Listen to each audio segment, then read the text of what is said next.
Hello students, मैं हूं शशिकांत और एक बार फिर आप सबका स्वागत है आपके अपने यूट्यूब चैनल जो केम में deep study in easy way.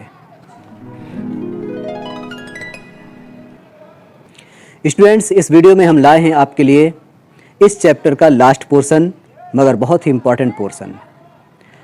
लेकिन उससे पहले, जैसे कि हम हर वीडियो में करते हैं, आपको रिवाइज कराना, जिससे आपके पास एक अच्छे क्वेश्चंस का कलेक्शन बनता है और आपको याद की हुई चीज़ें फिर से रिवाइज हो जाती हैं। तो चलिए स्टार्ट करते हैं इस वीडियो का सेक्शन रिकैप। तो स्टूडेंट्स, जैसा कि आप एक क्वेश्चन यहाँ पर देख रहे होंगे, which of the statements about the reaction below are incorrect. यहाँ पर नीचे रिएक्शन दी गई है, उसके बारे में कौन सा स्टेटमेंट या कौन से स्टेटमेंट्स इनकरेक्ट हैं। स्टेटमेंट्स क्या हैं? फर्स्ट है lead is getting reduced. Second is carbon dioxide is getting oxidized. Third है carbon is getting oxidized. और fourth है lead oxide is getting reduced. Clear? और अब ये नीचे दिए हैं आपके चार ऑप्शंस। ऑप्शन ए में statement first and second, option B statement first and third, option C statement first second and third, और option D all of these. Students, कभी भी जल्दबाजी में आप स्टेटमेंट्स में करेक्शन मत कर दीजिएगा। कुछ स्टूडेंट्स स्टेटमेंट को ही आंसर ऑप्शन समझ करके वो टिक कर देते हैं, तो ऐसा मत करिएगा। नीचे आपके ऑप्शंस दिए हैं, इसी में से आपको अपना आंसर चूज करना है। इस क्वेश्चन का सही ऑप्शन होगा ऑप्शन ए, यानी स्टेटमेंट फर्स्ट और स्टेटमेंट सेकंड, ये दो इनकरेक्ट सेंटेंसेज हैं। तो जैसा कि क्वेश्चन में पूछा गया है इनकरेक्ट सेंटेंस कौन से हैं, तो फर्स्ट और सेकंड ये दो इनकरेक्ट सेंटेंस हैं और इसके लिए ऑप्शन है ए। क्योंकि कार्बन डाइऑक्साइड ये आपका प्रोडक्ट साइड में है और हमने पिछले वीडियो में बताया था कि जो भी आपको सेलेक्ट करना है ऑक्सीडाइजिंग एजेंट या रिड्यूसिंग एजेंट, ऑक्सीडाइज सब्सटेंस या रिड्यूस सब्सटेंस, तो आप वो रिएक्टेंट साइड से ही चूज करेंगे। तो कार्बन डाइऑक्साइड आंसर नहीं होगा। और फिर सेकंड सेंटेंस में दिया है, फर्स्ट सेंटेंस में दिया है लेड इज गेटिंग रिड्यूस्ड, तो लेड वो भी आपके प्रोडक्ट साइड में दिया है, रिएक्टेंट साइड में लेड ऑक्साइड है। तो ये दो सेंटेंस आपके इनकरेक्ट हैं, तो ऑप्शन आपका सही होगा option A. Clear? Now see next question. A C react with B gives out A B plus C. In the following reaction, AC is oxidized substance. What will be oxidizing agent? अब यहाँ पर AC B से react करके AB और C बना रहा है। अब इसमें AC ऑक्सीडाइज्ड सब्सटेंस है और आपको ऑक्सीडाइजिंग एजेंट के बारे में बताना है। ऑप्शन नीचे दिए हैं, option A AC, option B AB, option C B और ऑप्शन डी सी। तो स्टूडेंट्स, इसका आंसर क्या होना चाहिए? कमेंट बॉक्स में ज़रूर बताइए। स्टूडेंट्स, इसका आंसर होगा ऑप्शन सी, यानी बी आपका ऑक्सीडाइजिंग एजेंट होगा। क्योंकि पिछले वीडियो में हमने बताया था कि जो ऑक्सीडाइज सब्सटेंस होता है वो रिड्यूसिंग एजेंट होता है और जो रिड्यूस सब्सटेंस होता है वो ऑक्सीडाइजिंग होता है, और अगर एक ऑक्सीडाइजिंग एजेंट है तो दूसरा रिड्यूसिंग एजेंट होगा। क्लियर? तो correct answer will be option C, यानी सब्सटेंस बी ऑक्सीडाइजिंग एजेंट है। क्लियर? तो स्टूडेंट्स, स्टार्ट करते हैं आज की क्लास। आज की क्लास में हमने कवर किए हैं दो टॉपिक, कोरोजन और रेंसिडिटी। तो सबसे पहले हम डिस्कस करेंगे कोरोजन के बारे में। What is corrosion?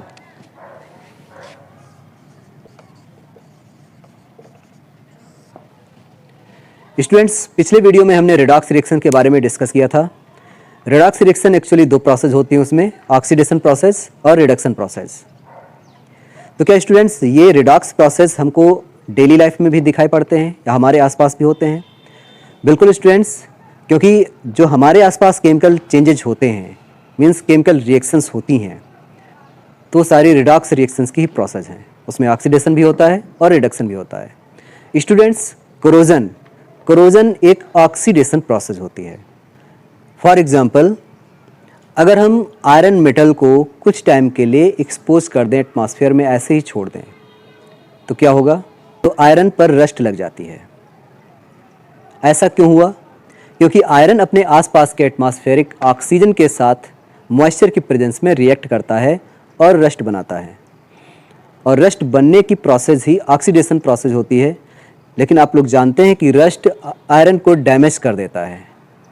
तो इसी प्रोसेस को, जिसमें मेटल्स डैमेज हो जाते हैं, इसी प्रोसेस को हम कहते हैं corrosion. Corrosion means eaten up of metals by materials which is present in its surroundings. तो स्टूडेंट्स, क्या है corrosion? When a metal is attacked by substances around it such as moisture, acid, etc., it is said to corrode and this process is called corrosion. तो सिर्फ iron ही नहीं, दूसरे metals भी आसपास के सब्सटेंसेस के साथ रिएक्ट करते हैं और डैमेज हो जाते हैं। इसी प्रोसेस को हम कहते हैं कोरोजन।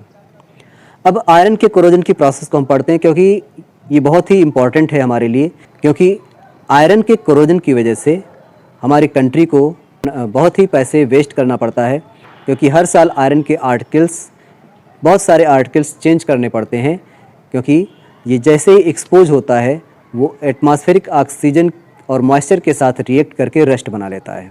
तो डिस्कस करते हैं रस्टिंग के बारे में, आयरन के रस्टिंग के बारे में, क्योंकि वो कोरोजन का प्रोसेस है। क्या प्रोसेस होती है आयरन की रस्टिंग में?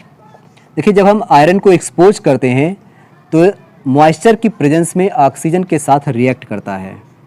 Moisture means water. जब आयरन ऑक्सीजन के साथ रिएक्ट करता है तो फार्मूला क्या बनेगा? Fe2O3, और इसमें X वाटर मॉलिक्यूल भी इंक्लूड हो जाते हैं। रिएक्शन को हम इस तरह से बैलेंस कर सकते हैं। This is the formula for rust. और अब जानते हैं रस्ट ये किस कलर का होता है? Red brown colour. इसी तरह से दूसरे मेटल्स भी कोरोड हो जाते हैं, जैसे कि कॉपर। अगर हम कॉपर को एक्सपोज कर दें तो कॉपर भी, उस पर भी रस्ट लग जाती है। और क्या आप जानते हैं कॉपर की रस्ट का कलर क्या होता है? कॉपर को अगर हम एक्सपोज करते हैं तो ऑक्सीजन और मॉइस्चर की प्रेजेंस में ये कॉपर ऑक्साइड में कन्वर्ट हो जाता है। कॉपर ऑक्साइड ये बेसिक नेचर का होगा और ये ग्रीन कलर का होता है, मीन्स कॉपर का रस्ट ग्रीन कलर का होगा। स्टूडेंट्स, ये कलर भी आपको याद रखने हैं, क्योंकि एग्जाम में कलर भी पूछे जा सकते हैं। इसी तरह से आपने देखा होगा जो सिल्वर के ऑर्नामेंट हैं, जो घरों में यूज किए जाते हैं, लोग पहनते हैं उनको, कुछ टाइम के बाद वो ब्लैकिश हो जाते हैं, उनका लस्टर गायब हो जाता है। ऐसा क्यों होता है? क्योंकि सिल्वर भी अपने एटमॉस्फेरिक गैसेस के साथ रिएक्ट करता है और रस्ट बनाता है। सिल्वर जनरली अपने आसपास प्रेजेंट हाइड्रोजन सल्फाइड गैस के साथ रिएक्ट करता है और क्या बनाता है? Silver sulphide, Ag2S। किस कलर का होता है? ये होता है ब्लैक कलर का।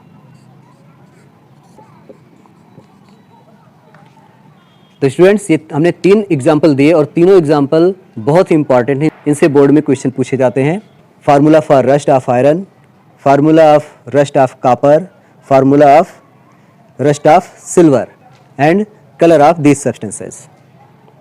सो स्टूडेंट्स, आइए अब ब्रीफली डिस्कस करते हैं आयरन के रस्टिंग के बारे में। तो स्टूडेंट्स, यहाँ पर हमने 3 बीकर लिए हैं, beaker A, B and C, और इन तीनों बीकर में हमने वाटर लिया है।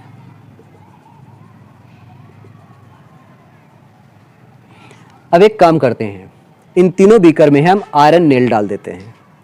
बीकर 1 में हमने आयरन नेल डाली है और आयरन नेल का कुछ पार्ट वाटर से बाहर है और कुछ पार्ट वाटर के अंदर है।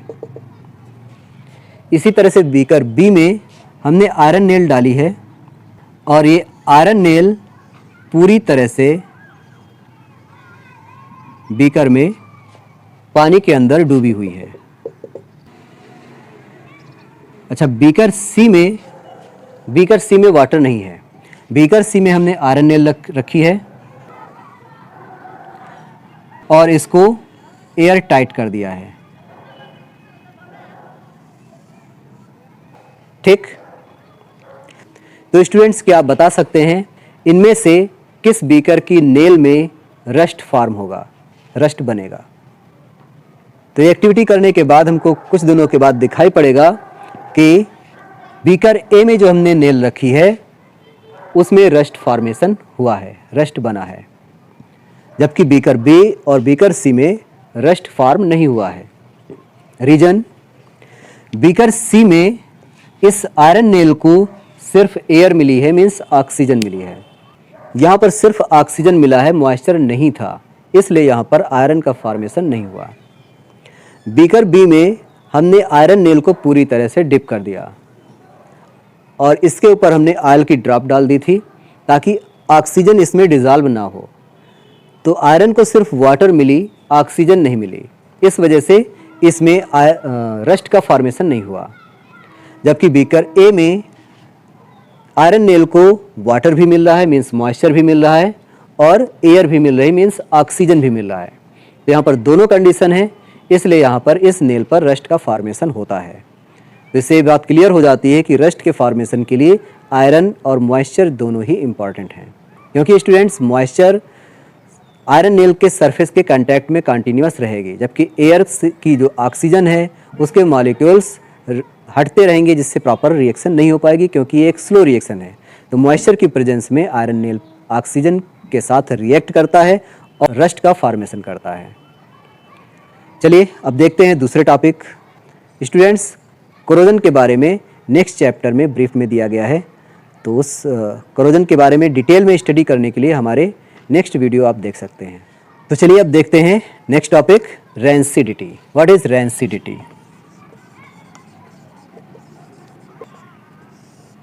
स्टूडेंट्स, रेंसिडिटी भी एक ऑक्सीडेशन प्रोसेस है। अगर कोई फूड मटेरियल स्पॉइल हो जाता है, ख़राब हो जाता है, तो इसका मतलब ये है कि वो ऑक्सीडाइज्ड हो गया। क्योंकि अभी आपने देखा कि मेटल भी अगर ऑक्सीडाइज होता है तो डैमेज हो जाता है, कोरोड हो जाता है। अगर कोई फूड मटेरियल भी ऑक्सीडाइज होता है तो वो भी सड़ जाता है, ख़राब हो जाता है। रेंसिडिटी क्या है? अगर कोई फूड मटेरियल जिसमें कि ऑयल प्रेजेंट है, means oil containing food material, oil या फैट, अगर ऐसा कोई फूड मटेरियल है और उसका ऑक्सीडेशन हो जाता है तो उस प्रोसेस को हम कहते हैं रेंसिडिटी। स्टूडेंट्स, अगर हम रोटी और पूड़ी एक साथ रख दें कुछ दिनों के लिए तो जल्दी कौन ख़राब होगा?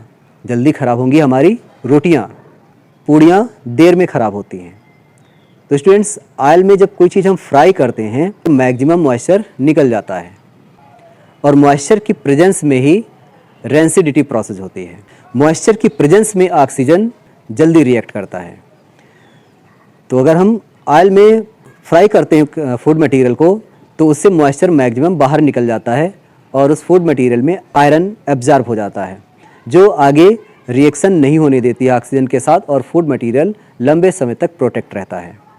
अगर हम पहले से मॉइस्चर रिमूव कर दें और फिर ऑयल में फ्राई करें तो काफ़ी टाइम तक हम उस फूड मटेरियल को प्रिजर्व कर सकते हैं। जैसे कि चिप्स में हम उसको पहले ड्राई कर लेते हैं, उसके बाद उसको ऑयल में फ्राई करते हैं, जिससे वो काफ़ी लंबे समय तक ख़राब नहीं होता है। लेकिन काफ़ी दिनों तक अगर ये फ्राइड चीज़ें रखी भी रहती हैं तो काफ़ी दिनों के बाद ये ख़राब हो जाती हैं, उनसे बैड स्मेल आने लगती हैं। तो ऑयल और fat containing food material when get oxidised and form and produced bad smell, bad taste, then this process is known as rancidity. अब मेन क्वेश्चन ये है स्टूडेंट्स कि हम अपने फूड मटेरियल को किस तरह से प्रिजर्व करें। स्टूडेंट्स, कुछ फूड मटेरियल बैक्टीरिया की वजह से एक्सपायर हो जाते हैं और कुछ रेंसिडिटी की वजह से। तो बैक्टीरिया से प्रिजर्व करने के लिए हम उसको लो टेम्परेचर पर रख सकते हैं, इसीलिए हम फ्रीजर का यूज करते हैं। बैक्टीरिया से प्रिजर्व करने के लिए हम उसमें कुछ एडिबल केमिकल्स मिला सकते हैं। सोडियम बेंजोएट जैसे केमिकल होता है, इसको मिलाने से उसमें फूड हमारा प्रिजर्व हो जाता है। सॉल्ट मिला देते हैं, खाने वाला सॉल्ट, या फिर हम फूड मटेरियल को ऑयल में रख देते हैं, जैसे कि पिकल्स ऑयल में रखने से बेनिफिट ये मिलता है कि फिर फूड मटेरियल को मॉइस्चर नहीं मिल पाता है और ऑक्सीजन भी अवेलेबल नहीं हो पाती है, इसलिए वो काफ़ी टाइम तक एक्सपायर नहीं होता है। लेकिन ऑयल या फैट कंटेनिंग फूड मटेरियल भी एक्सपायर हो जाते हैं, जिसे हम रेंसिडिटी कहते हैं, इसलिए ये टॉपिक इम्पॉर्टेंट है। अगर हम अपने फूड मटेरियल को रेंसिडिटी से बचाना चाहते हैं तो ऑक्सीजन को कम्प्लीटली रिमूव करना पड़ेगा। आपने देखा होगा कि मार्केट में चिप्स वगैरह आते हैं, उसमें चिप्स कम और हवा ज़्यादा होती है, तो क्या कंपनी वाले एयर बेचते हैं पैकेट में बंद करके? ऐसा नहीं बेटा। चिप्स को प्रिजर्व रखने के लिए, क्योंकि वो कब बनते हैं और कब पैक होकर के कब तुम्हारे पास पहुंचते हैं ये कोई डिसाइड नहीं है, इसलिए चिप्स को ज़्यादा टाइम तक प्रिजर्व करने के लिए कंपनी वाले उसे हीलियम गैस या फिर नाइट्रोजन गैस में प्रिजर्व करते हैं, क्योंकि आपको पता है हीलियम एक इनर्ट गैस है, उसी तरह से नाइट्रोजन भी एक लीस्ट रिएक्टिव गैस है। तो अगर हम एयर को रिप्लेस करके उसकी जगह पर हीलियम गैस या नाइट्रोजन गैस फिल करते हैं तो चूँकि वहाँ पर ऑक्सीजन नहीं होगी, इसलिए रेंसिडिटी का कोई खतरा नहीं होगा और हमारा फूड मटेरियल काफ़ी टाइम तक प्रिजर्व रहेगा। तो उम्मीद करते हैं कि ये चैप्टर आपने अच्छी तरह से पढ़ लिया होगा और इससे आपको लाभ मिला होगा। अगर ये वीडियो आपको अच्छा लगा हो तो हमारे इस चैनल को लाइक करना, कमेंट करना, सब्सक्राइब करना मत भूलिए और हाँ, बेल आइकन को दबाना बिल्कुल मत भूलिएगा। स्टूडेंट्स, फिर मिलते हैं नए चैप्टर के साथ नेक्स्ट वीडियो में। Till then take care, bye bye.